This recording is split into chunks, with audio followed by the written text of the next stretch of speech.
Magandang araw po. Welcome po sa aking channel na Nov9 TV on the spot. Real talk, real fast. Okay, wala na pong intro-intro. Nandito po tayo ngayon sa isang guarded subdivision dito po sa Tagaytay. Ito pong residential property ay may lot area na 540 square meters. Ito pong bahay ay may floor area na 180 square meters more or less. At meron po itong 5 bedrooms at malaking balkonahe. Ito po yung garahe o car garage. At ito naman po yung vacant lot na punong-puno po ng fruit-bearing trees. At nakabakod na po buong property. Samahan niyo po ako. Pasok po tayo dito sa bahay. Ito po yung main door, naka-aluminum screen door at solid wood door. Ito po yung living area o salas. At tungkol naman po sa mga kagamitan, wala pong nabanggit si owner kung kasama po yan. Pero pwede naman pong i-negotiate natin yan. Dito naman po yung dining area. Meron pong mga sliding glass windows with blinds. Then, meron pong access door papunta naman yan sa balkonahe.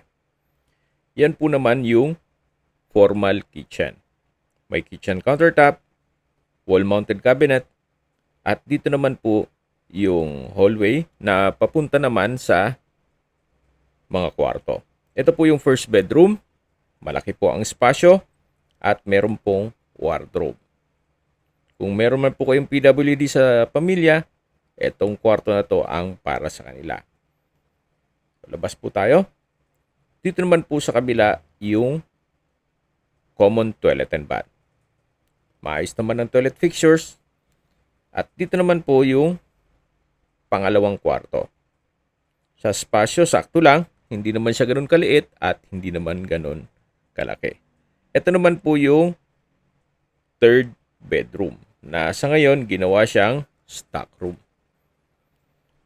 So, yan po yung mga kwarto dito sa ground floor. Mamaya po, check natin yung mga kwarto sa attic mamaya.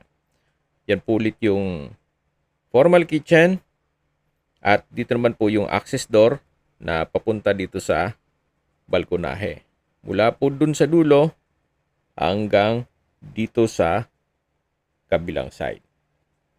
Napakahaba po nito. Kaya po kung may okasyon, pwede pong ganapin dito. At meron pa pong setback sa likod niyan. Diyan po nakapwesto yung service area at dirty kitchen. Okay, balik ulit tayo dito sa loob. So, yan po yung dining area, yung living area, at ito po yung hagdan. Samahan niyo po ako, akyat po tayo. Meron po ditong family area. Then, may dalawang kwarto. May banyo na rin po dito sa second floor. So, maayos naman ang toilet fixtures at may hot and cold shower set.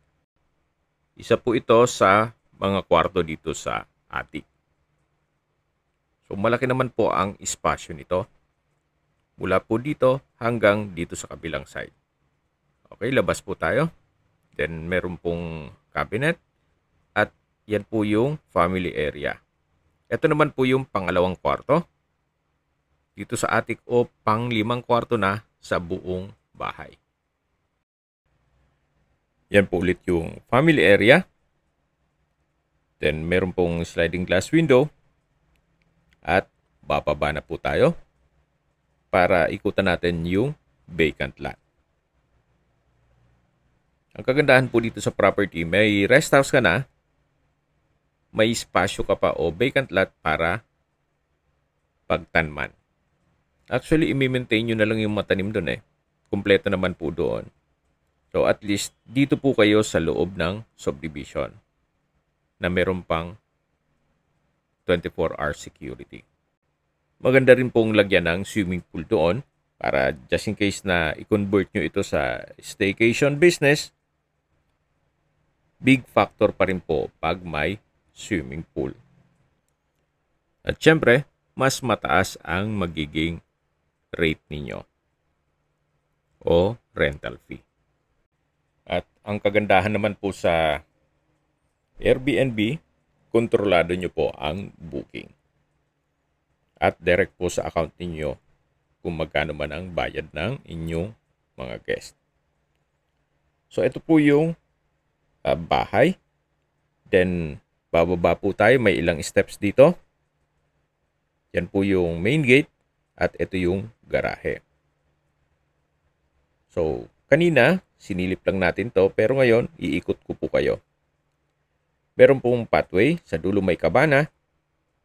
Yan may mga fruit-bearing trees gaya nitong saging, nyog, santol, bayabas, at marami pa pong iba. So sa mga nag-skip po ng video, summarize ko lang po, ito pong property ay nasa Tagaytay. Nasa loob po ito ng guarded subdivision na meron pong 24-hour security. Bali, dalawang parsela po ito na 270 square meters, kaya ang kabuang sukat ng lupa ay 540 square meters at nakabakod na po buong property. Ito pong kabana ay medyo pagawain. Then, tungkol naman sa dokumento nito, ito'y titulado, buhay po ang may-ari, kaya wala po kayo maging problema sa documentation o sa transfer ng title. Binibenta po ito ni owner sa halagang 15 million pesos. Kung may mga katanungan po kayo, tawag lang po kayo sa aking numero. Ang full video po ay mapapanood nyo sa aking main YouTube channel na Nov9TV Official, the Nov9TV channel, at Nov9TV Listings. Maraming salamat po sa walang sawang panunod sa aking video at ingat po kayo lagi.